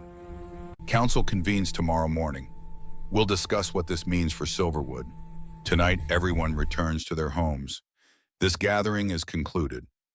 The crowd dispersed slowly, people still staring at Maya's unconscious form being carried away by guards. Reed caught Captain Sullivan's eye and conveyed silent command. Watch her. Trust no one. Be ready for anything. Marcus lingered after others left the two brothers alone on the bloodstained platform under the full moon. Well played, brother. You've given her protection. But that just makes it easier for me. She's under your roof now, under your guard, and when she leads me to the crystal, you'll have no one to blame but yourself. Reed met his brother's eyes and saw the truth there. They'd passed the point of reconciliation. This would end with one of them dead or broken. No other outcome remained. You're assuming she'll cooperate. Luna Blessed can't be forced. Their power rejects corruption. Everyone can be forced if you find the right leverage. And I'm very good at finding leverage. Marcus left and Reed stood alone on the execution platform. The full moon blazed overhead, witnessing everything. The transformation, the betrayal, the beginning of war that would reshape Silverwood forever. Reed looked at his hands, still stained with Maya's blood from catching her. Not the blood of execution, the blood of protection, of duty, of choosing the harder path because it was right. 300 years ago, Luna Blessed had been slaughtered because people feared their power. Reed had just publicly declared one under his protection, had painted a target on Silverwood that every ambitious alpha in the region would notice. But he'd also just gained the one weapon that might stop his brother's coup. Luna Blessed, living key to the Crystal of Binding. And whether Maya knew it or not, her survival now depended on stopping Marcus before he could claim the artifact that would destroy everything. Reed picked up the ceremonial blade and walked back toward the main house. Tomorrow would bring new challenges. The council would demand answers, Marcus would accelerate his plans, and Maya would wake to discover her entire world had changed. But tonight, under the full moon, Reed allowed himself one moment of hope. Luna Blessed had returned, ancient power awakened, and maybe, just maybe, it was enough to save them all. The moon goddess witnessed his oath silent and eternal. He would protect Maya Reeves, would stop his brother's betrayal, would find the truth that Garrett died protecting, or he would die trying. Maya woke to silk sheets and confusion. Her body felt wrong, like every nerve had been rewired while she slept. The ceiling above her was unfamiliar. Polished timber beams, recessed lighting, not the concrete of the holding cells, somewhere else entirely. Memory returned in fragments. The execution platform. Reed raising the blade, moonlight hitting her like lightning strike. Then fire in her veins, power tearing through dormant channels, something ancient claiming space in her body that hadn't existed before. The silver rope snapping. After that, nothing. She sat up, slowly testing limbs that responded but felt different. Stronger, more aware. Her senses extended beyond normal Omega range. She could hear conversations 3 rooms away, feel the emotional resonance of people moving through the building, smell the frost on windows and pine resin from forests miles distant. Her arms caught her attention. The markings remained. Silver blue patterns etched into her skin, intricate as circuit boards designed by ancient engineers. They weren't tattoos, weren't scars. They existed somewhere between physical and spiritual, visible proof of bloodline she hadn't known she carried. The door opened without knocking. Reed entered carrying a tactical folder, dressed in field clothes rather than ceremonial garb. He moved like someone who'd spent 72 hours without sleep and was operating on discipline alone. "You're awake. Good. We need to talk." No preamble, no asking how she felt. Maya appreciated the directness. She'd spent enough time in pack hierarchies to recognize when someone was treating her as asset rather than victim. "How long?" 48 hours. Dr. Vaughn kept you sedated while the transformation stabilized. Your body was rewriting itself at cellular level. Forcing consciousness during that process could have caused permanent damage. Reed pulled a chair away from the wall and sat. Not close enough to threaten, not far enough to seem distant. Tactical positioning that kept options open. Maya filed the observation away. Alpha Blackwood wasn't just pack leader. He was military strategist, assessing assets and threats in real time. "What am I, Luna Blessed, ancient Omega bloodline extinct for 3 centuries. Or we thought it was extinct. Turns out some families hid, burned away the markings with silver to save their children. Your grandmother, probably. Maybe further back."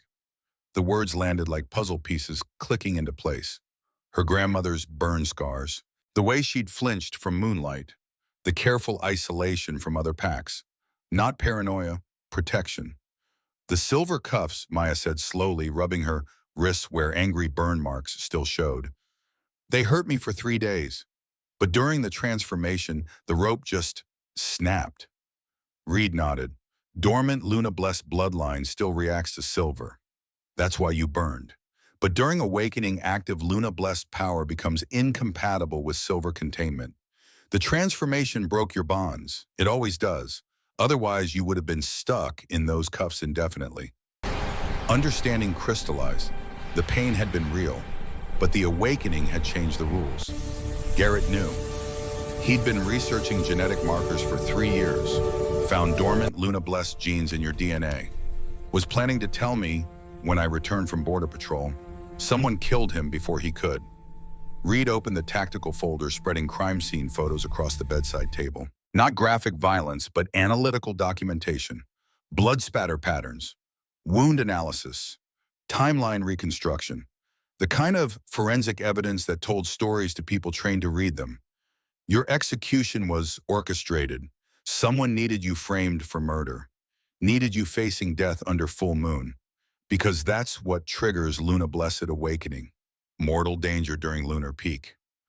Maya studied the photos, her enhanced senses picking up details she wouldn't have noticed before. The precision of the wounds, the calculated blood loss, the staging of evidence. This wasn't passionate killing. This was tactical assassination designed to achieve specific outcome.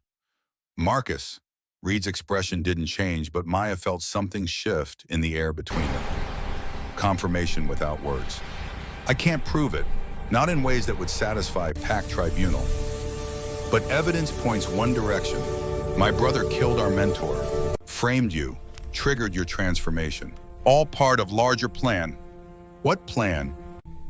Reed pulled out another document. Ancient text photographed and translated. References to artifacts and sacred sites. Power that could reshape PAC hierarchy. Maya skimmed the technical language, but certain phrases jumped out.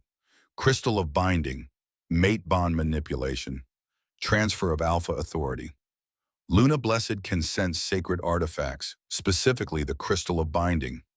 Its tool created by first Luna-blessed to protect mate bonds, but in wrong hands it breaks those bonds. Steals power. Marcus wants it, needs you alive to find it. The implications crystallized. She wasn't prisoner anymore. She was bait, weapon, key to unlock power that made alpha authority transferable instead of inherited. Anyone controlling the crystal could reshape PAC structure across entire continent. Why are you telling me this? Because we're going to stop him. Together. Maya met Reed's steel gray eyes and saw calculation there. Not malice. Not manipulation. Just cold assessment of available resources and optimal deployment. He was treating her as partner in tactical operation. Not protected Omega, not sacred relic. Combat asset. What do you need from me? Training first, then information. Dr. Vaughn will teach you to control Luna-blessed abilities.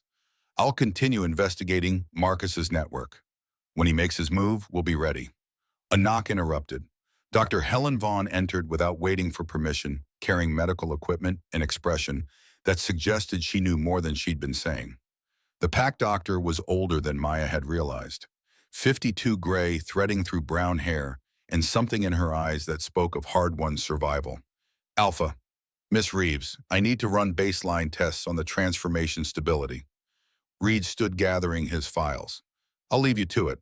Maya, someone will bring breakfast. After medical clearance, Helen will start your training. You have 48 hours before council meets again. Need you operational by then. He left and Maya was alone with the doctor, who moved with efficient precision. Blood pressure, temperature, pupil response. The routine medical checks anyone would perform. But Helen's hands lingered on Maya's wrists where the markings spiraled and her expression carried weight of unspoken recognition. You've seen these before. It wasn't question. Helen's fingers traced patterns that matched Maya's markings exactly. Then she pulled up her sleeves, revealing burn scars that wrapped around her forearms like twisted bracelets. Old injuries, decades healed. But beneath the scar tissue, Maya could see faint traces of symbols that matched her own. I was 12 when my markings appeared. Parents were terrified, used silver chains heated over forge fire to burn them away. Took 3 sessions, nearly killed me each time. But the markings faded and I learned to bury the gifts so deep even I forgot what I'd been. Helen's voice carried no emotion, just clinical recitation of trauma. The kind of dissociation that came from surviving horror by compartmentalizing it into manageable pieces. Why tell me this? Because you need trainer who understands what you're facing. Luna-blessed aren't just healers and seers. We were warriors, guardians, protectors of sacred spaces. Your grandmother probably never trained you because she was hiding, but I remember the old ways, before fear turned us into prey.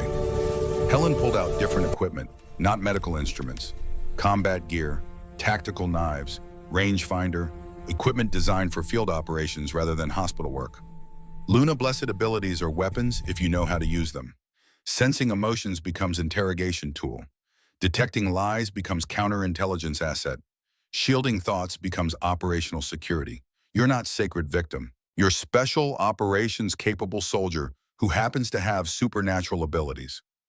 Maya felt something shift in her chest, not hope exactly, more like recognition of path forward that didn't end in helpless victimhood. She'd spent 8 years surviving by making herself invisible. Time to learn different strategy. When do we start? Now, get dressed. We're going to the range. The training facility occupied converted barn on eastern edge of estate. Modern equipment hidden behind rustic exterior. Shooting range, combat mats, tactical obstacle course. Everything needed to prepare pack members for territorial defense. Maya had walked past it hundreds of times during her kitchen duties. Never imagined she'd be inside. Helen moved through the space with familiarity that spoke of frequent use. She wasn't just pack doctor. She was combat medic, field operative, someone who'd spent decades maintaining cover while keeping skills sharp. First lesson, Luna Blessed senses operate on different frequency than normal shifter awareness. You're not just smelling emotions. You're reading spiritual resonance, the energy signature every living thing projects. Helen pulled out tactical knife and tossed it to Maya, who caught it reflexively. Close your eyes. Extend your awareness. Tell me what you sense. Maya closed her eyes and let her consciousness expand. Immediately overwhelmed by input. Too much information, too many signals, like trying to drink from fire hose. She could feel Helen's presence, but also the janitor, 3 buildings away, the guards on patrol, the cook preparing dinner in main house kitchen. Focus, filter. Your mind wants to process everything, but combat requires selective attention. Lock onto single target. Ignore background noise. Maya tried struggling to isolate Helen's energy signature from the chaos. Gradually, the background faded. She could feel the older woman's emotional state. Determination, worry, something else underneath. Grief mixed with purpose. Good, now tell me what I'm feeling. Determined, worried about something, and there's old pain, like you're trying to make up for something that happened a long time ago. Helen's expression flickered, surprise mixed with approval. My sister was Luna Blessed too, younger by 3 years. She was killed during a territory dispute 35 years ago. I was 17. Helen's voice went flat, reciting facts. Marcus's father led the defense. I saw young Marcus watching from the trees. He couldn't have been more than 15. Even at that age, he understood what she was, what she represented. He told his father afterward. That information got her killed. Marcus has always known how to weaponize secrets. The confession hung between them, not seeking sympathy, just establishing shared understanding. They were both survivors of massacre that never ended, just continued in different forms across generations. Marcus has been doing this since he was a boy. Helen nodded slowly. He learned early that information was power, that secrets could be traded for favor. I couldn't prove he'd told his father. Couldn't even speak about it without revealing my own nature. So I stayed silent, watched him rise through ranks, waited 35 years for chance to stop him. Maya understood the equation. Helen wasn't training her out of altruism. This was revenge 35 years delayed, using Maya as weapon to destroy man who'd gotten her sister killed. But Maya didn't mind being used if it meant stopping Marcus from killing anyone else. Teach me everything. I want to be ready when he makes his move. Helen smiled, and it was expression of predator recognizing kindred spirit. We'll start with lie detection, then progress to emotional manipulation, then thought shielding. By the time Marcus tries to use you, you'll be weapon he doesn't see coming. They trained for 6 hours. Helen pushed hard, demanding precision. Maya's body struggled to deliver. Reading emotional states, detecting micro-expressions that signaled deception, building mental barriers that blocked intrusion. The work was exhausting, draining, but Maya felt herself adapting, learning, becoming something other than helpless Omega awaiting fate. Between drills, Helen explained Luna Blessed history, not the sanitized version taught in PAC schools, the real story. 300 years ago, Luna Blessed had held significant power, advised alphas, mediated disputes, protected sacred sites, until someone started rumor they were manipulating bloodlines, engineering mate bonds, controlling pack hierarchy from shadows. The Great Massacre followed, systematic extermination that crossed territorial boundaries. Alphas cooperating to eliminate perceived threat. 90% of Luna Blessed killed within single decade. Survivors went underground, hid their nature, raised children to suppress abilities. Entire bloodline nearly erased because fear overcame wisdom. That's why markings can't be faked. They're written in the language of spirit realm, physical manifestation of connection to Moon Goddess herself. Anyone claiming to be Luna Blessed without markings is lying. Anyone bearing markings is undeniably legitimate. Helen checked her watch as afternoon light shifted to evening. Council dinner tonight. Marcus will try to undermine you publicly. Use what I've taught you. Read the room, detect his lies, but don't reveal your full capabilities. Let him think you're still learning, still vulnerable. Maya nodded, processing the tactical advice. She was learning to think like operative instead of victim, reading situations as combat scenarios, identifying assets and threats, planning 3 moves ahead. One more thing, Helen's expression turned serious. Reed suspects Marcus will try to isolate you, create crisis that forces you away from estate. When that happens, the mate bond becomes weapon, not liability. Remember that. What mate bond? Helen looked at her with something approaching pity. You didn't notice during the transformation your Luna Blessed nature recognized Reed's alpha.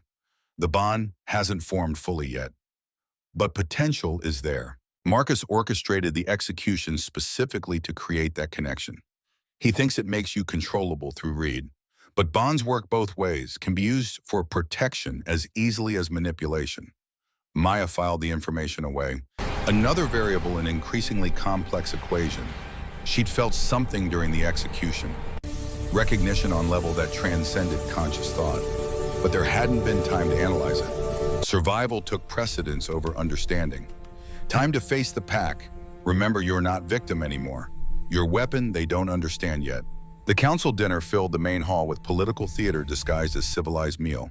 50 people representing various pack factions, visiting alphas from neighboring territories, ranking wolves who'd come to witness Luna Blessed revelation. Everyone dressed in formal clothes that couldn't quite hide predatory assessment underneath. Maya entered wearing dress Helen had selected. Deep blue that complemented her markings without drawing excessive attention. Simple cut that allowed movement if situation required combat response. She'd learned in 6 hours of training to assess everything as potential battlefield. Conversations didn't stop when she entered, but they shifted.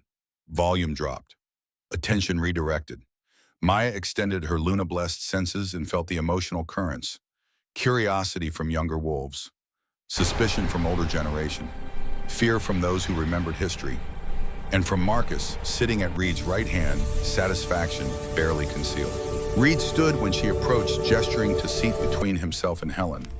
Tactical positioning that provided protection while allowing Maya to observe entire room. She sat feeling weight of observation from all directions. Elder Victoria Thorne spoke first, her 70 years of pack politics evident in calculated tone. Miss Reeves, we're pleased to see you recovered. Your transformation was quite spectacular. Though I'm sure you understand it raises many questions. I'm happy to answer what I can, Elder Thorne. Maya kept her voice respectful, but not subservient. Helen had coached her on this. Luna Blessed historically held rank equal to Beta, not Omega. The transformation had changed her position within pack hierarchy, whether she wanted it or not. How long have you known about your bloodline? I didn't know until the transformation. My grandmother never told me. She had burn scars on her arms, but I thought they were from accident. Now I understand she was hiding what she was to protect me. Truth. Maya felt her Luna Blessed nature resonate with honesty. Lying would have been possible, but truth served better here. vulnerability without weakness, ignorance without incompetence. Beta Kai Jensen leaned forward, his progressive politics evident in supportive tone. The markings are legitimate. Dr. Cross confirmed them, which means Miss Reeves is incapable of murder. Her nature prevents it. So who really killed Beta Garrett? The question hung over the table like grenade with pulled pin. Victoria's expression soured. Simone Cross looked uncomfortable. Several older wolves shifted uneasily. They'd all supported Maya's execution. We're now facing a reality they'd nearly killed innocent pack member. Marcus spoke before Reed could respond, his voice carrying perfect note of concerned confusion. That's what troubles me. If Luna Blessed can't kill innocents and Miss Reeves bears legitimate markings, then obviously she didn't murder Garrett. But the evidence was overwhelming. Her knife, her presence, her opportunity. Either someone went to extraordinary lengths to frame an Omega, or he let the sentence trail off. Implication clear without being stated. Maybe Luna Blessed nature wasn't as absolute as legend claimed. Maybe the markings could be falsified through magic they didn't understand. Maybe Maya was exactly what she'd appeared to be. Killer who found clever way to escape justice. Maya felt the emotional current shift. Doubt spreading through assembled wolves like poison in water supply. Marcus was genius at this. Planting suspicion without making direct accusations. Letting others reach conclusions while maintaining plausible deniability. Reed's alpha presence pressed against the room, demanding attention. The investigation continues. We'll find Garrett's real killer. Until then, Miss Reeves is under my personal protection. Anyone who threatens her answers to me directly. The threat was clear. Victoria subsided. Kai looked relieved, but Maya could sense Marcus's satisfaction. This was exactly what he wanted. Reed publicly committed to protecting her. Pack divided about her innocence. Perfect conditions for manipulation. Dinner progressed through multiple courses.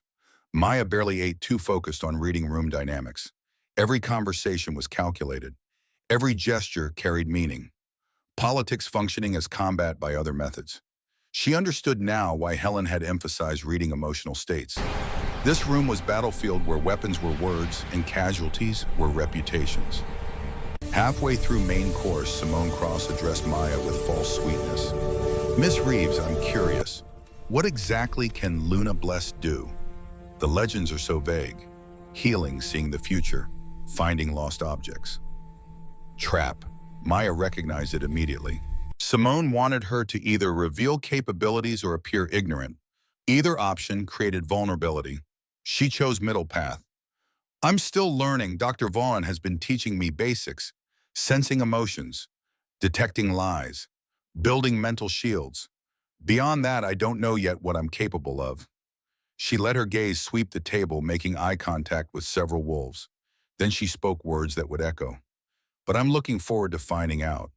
Luna Blessed were warriors once, protectors. Maybe it's time we remembered that. The room went quiet. Maya felt shock ripple through assembled wolves. They'd expected sacred victim, mystical healer, not someone claiming warrior heritage, not someone suggesting Luna Blessed might be threat as easily as asset. Marcus's satisfaction faded slightly. This wasn't script he'd written, but he recovered quickly, lifting his glass and toast. To Miss Reeves, may she discover her full potential in service to Silverwood. Others raised glasses, repeated the toast. But Maya caught undertones, some supportive, others wary, and from Marcus' calculation that suggested plans being revised in real time. After dinner, as people filtered out, Marcus approached her directly. Reed was occupied with Elder Victoria. Helen had stepped away to take medical call. Deliberate isolation. Maya recognized tactic but couldn't avoid it without appearing frightened. Miss Reeves, walk with me. I'd like to discuss your training. Not request, command phrased politely. Maya followed Marcus through corridors toward private study. Every instinct screamed danger, but refusing would signal fear. So she went hyper-aware of escape routes and potential weapons. The study was small, books lining walls, single desk, 2 chairs. Marcus closed door behind them and Maya felt trapped complete itself. I'll be direct. Your transformation complicates everything, but it also creates opportunities for both of us. What opportunities? Marcus moved to window, looking out at moonlit grounds. You're valuable now. Luna Blessed haven't existed for 3 centuries. Packs across continent will want access to you. Your abilities, your knowledge. Reed thinks he can protect you, but protection is just another word for control. Maya extended her Luna Blessed senses, reading emotional resonance.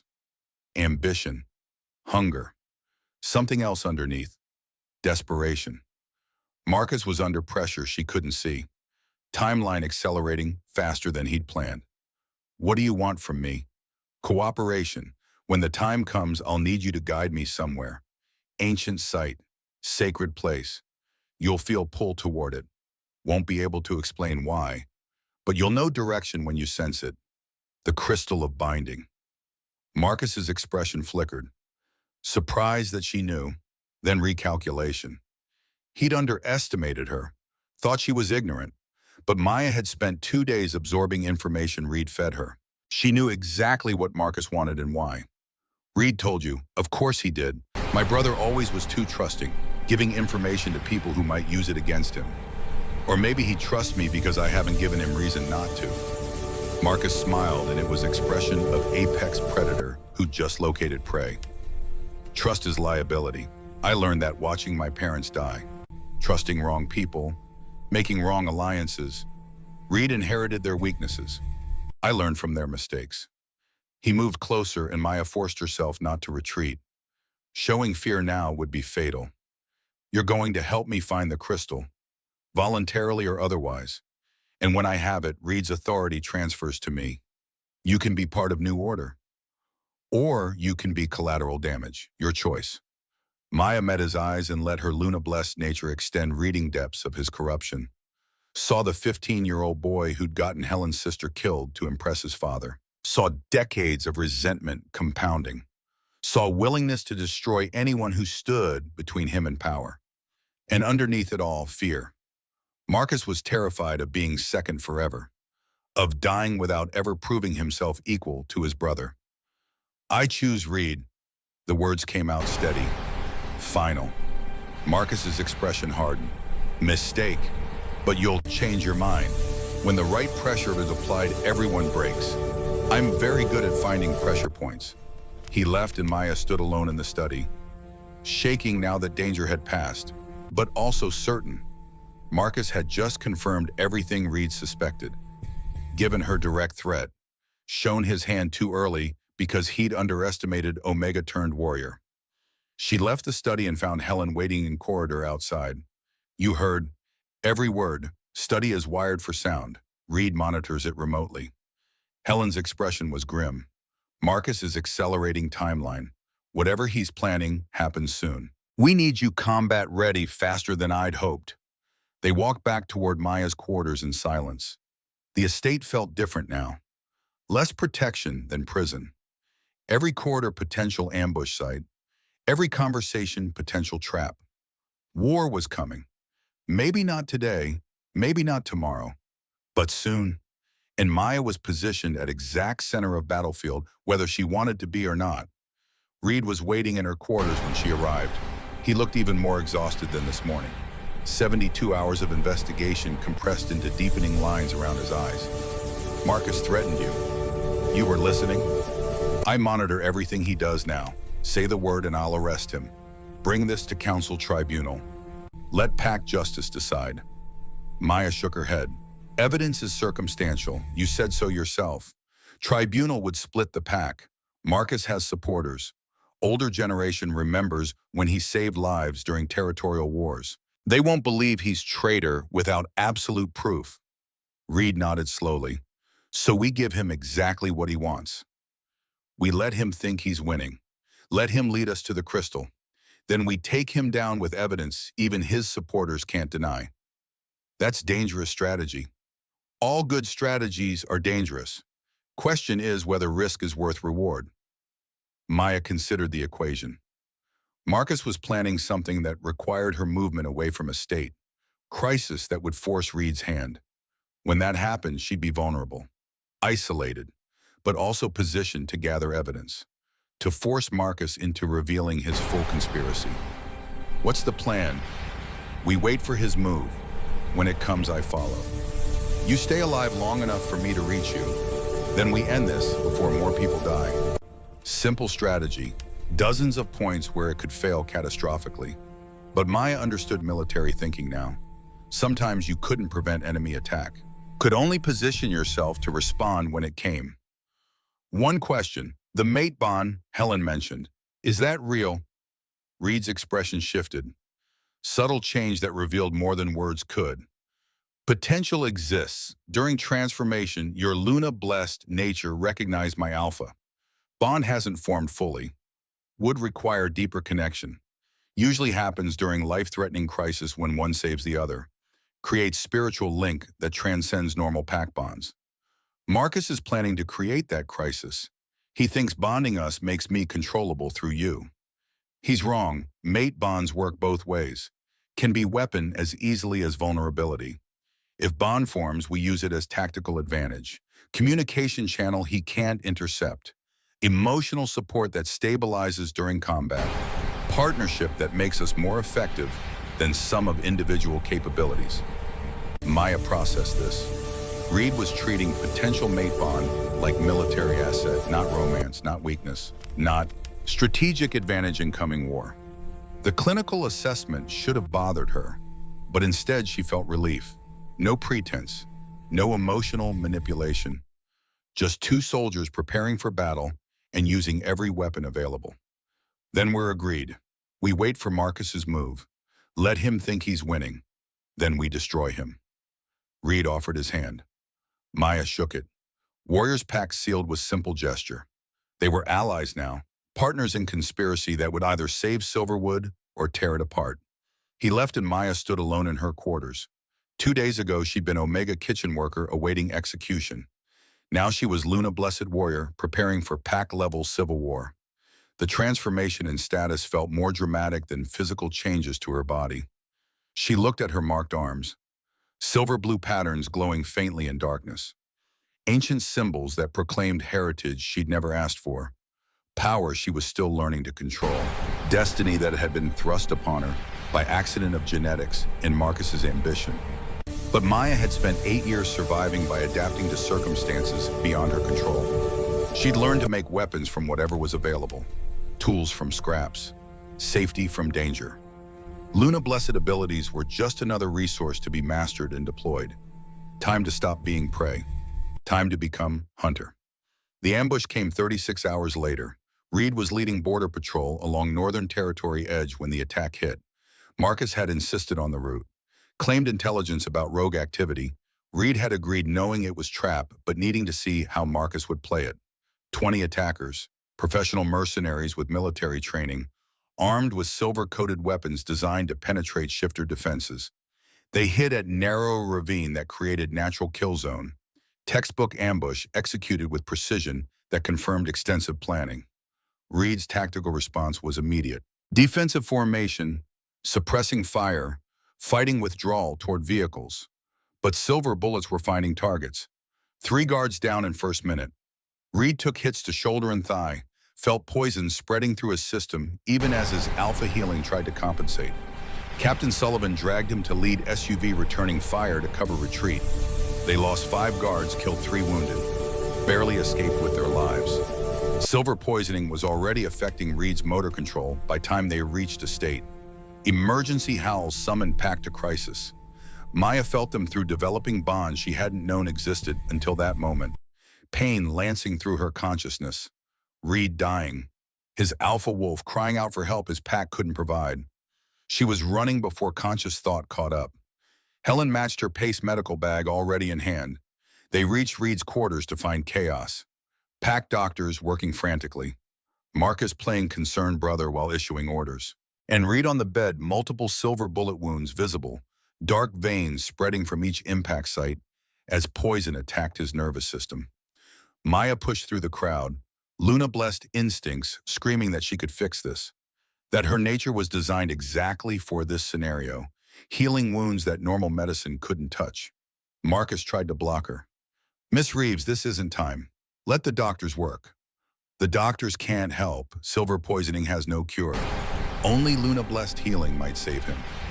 She shoved past Marcus, ignoring his protests, knelt beside Reed's bed, placed her hands over worst wounds, extended her consciousness into his body like Helen had taught her, but deeper, more intimate, spiritual connection that transcended normal healing. She could see the silver poison as tactical problem. 3 major concentrations at bullet sites, spreading through bloodstream like enemy troops securing territory, attacking nervous system with systematic precision. 60 minutes until irreversible damage, 90 until death. Maya began neutralization. Luna blessed energy targeting toxin clusters, burning away poison molecule by molecule, guiding Reed's alpha healing, not replacing it, augmenting, working with his natural capabilities to overcome what should have been fatal dosage. And as she worked, something else happened.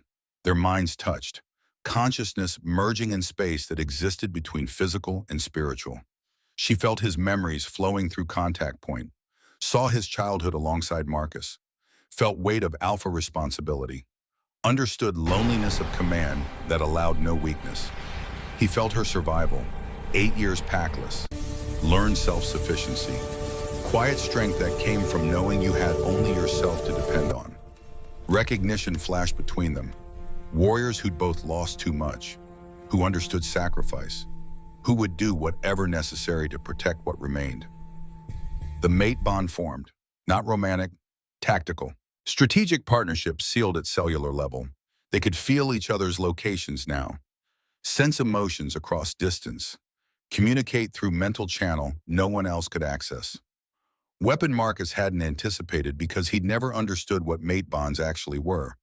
20 minutes of intensive healing, silver burn from Reed's system, wounds closing with the accelerated alpha regeneration. He sat up gasping, skin pale but alive.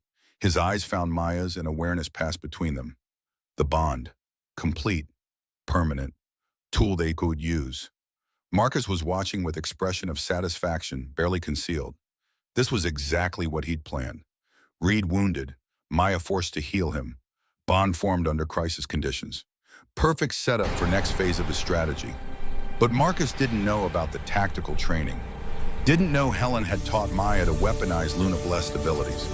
Didn't know Reed and Maya had planned for exactly this scenario. He thought he'd created vulnerability. Instead, he'd armed them with advantage he couldn't detect. Reed's voice was steady despite exhaustion. "Everyone out. I need to speak with Miss Reeves privately." The room emptied. Marcus lingered longest, clearly wanting to protest. But Reed's alpha command was absolute. Finally, they were alone except for Helen, who locked the door and activated electronic countermeasures that blocked external surveillance. He orchestrated the ambush, hired those mercenaries, timed it specifically to force this healing, to create the bond. Maya nodded. I felt his satisfaction. He thinks he won, thinks the bond makes me controllable through you. Then we let him think that. We play compromise. Act like bond is vulnerability rather than weapon. When he makes his move to reach the crystal, we'll be ready. Helen spoke from her position by the door. Move comes within 48